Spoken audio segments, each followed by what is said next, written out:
Hello, Pirate Nation.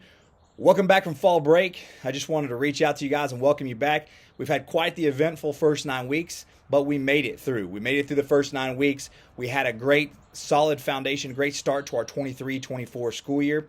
As we come back, I just wanted to lay out a couple of reminders for you guys.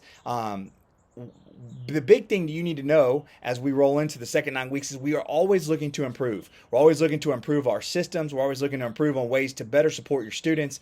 We're always looking on systems to better improve the school as a whole. So with that being said, just keep an eye out on that. We're going to have some things coming up that you might be interested in. We're going to have a tutoring system that's coming up.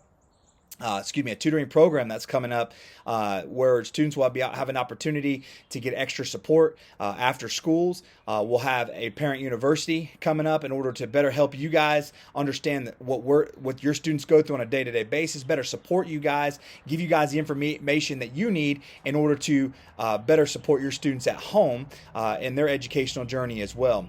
A couple of reminders. I don't want to make this too long because it is the end of fall break, but as we continue to move through into the second 9 weeks, we have accomplished an entire 9 weeks. So by this point in the school year, the systems, the process, the programs, the procedures, the policies, all that should be pretty clear and pretty clear cut. So just a few reminders of things that we'll continue to tighten down on as the school year goes along is dress code. Dress code has been an issue, has not been an issue, excuse me. The students have done a very, very good job with that.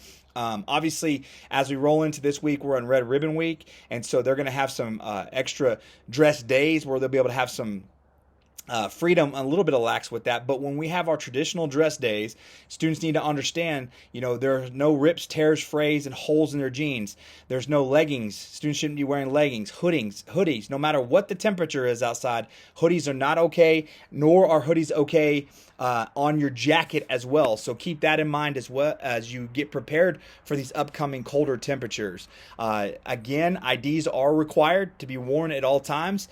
So these are, whether you agree or disagree with these rules, these are district policies, these are district mandates, so we will follow those to the T. So it's important that your students understand that they need to follow that, and it will be addressed. One of the things that we hear quite a bit when we address dress code as administrators is, well, I wore these all last week. Sometimes there's 1,800 kids in our school, and sometimes your student may wear a pair of jeans that have frays in them. And so they may make it all day long with the frays, and then they may get caught 2 or 3 days later with the same pair of jeans. Doesn't matter if you made it one day or not. When you get caught, you get caught. I always equate this to speeding. There are times when I drive fast, if I'm running late somewhere, and I may not get caught that day that I'm speeding, but the day I do get caught, I can't tell the officer, well, I sped yesterday and it was okay.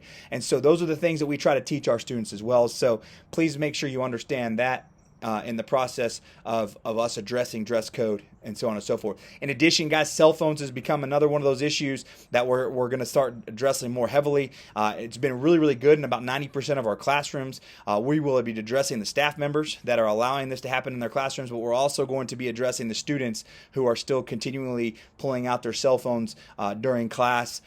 Pulling out their cell phones because, again, it's not authorized during the class period. They are more than welcome to use the cell phones during passing periods, or more than welcome to use the cell phones at lunchtime, but while they're in the educational setting, in that classroom, they should not be on their cell phones. They do have a device that's one-to-one that's issued by Crandall ISD. So those are a couple of the big ticket items that I want to make sure that students are addressing.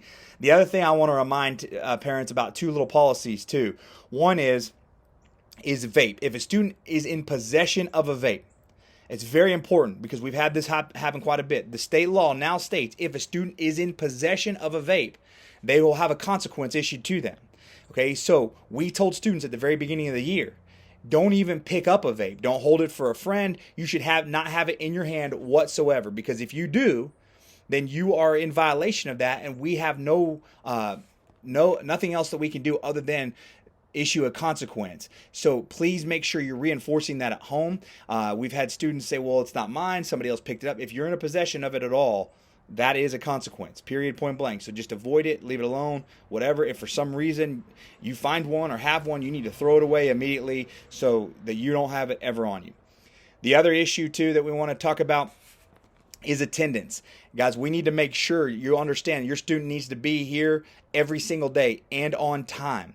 And so right now, if a student misses more than 9 days per quarter, 9 days per semester, they could be in jeopardy of losing a credit, no matter what their grade is. So it's very important, no matter if they have an excuse or no excuse, they need to be in school as much as possible. So these are a couple of things we want to address and continue to improve on as we move into the second quarter. We had a really, really strong first quarter. We're only going to get better from here. You can expect us to improve every single quarter and every single year that your student is here.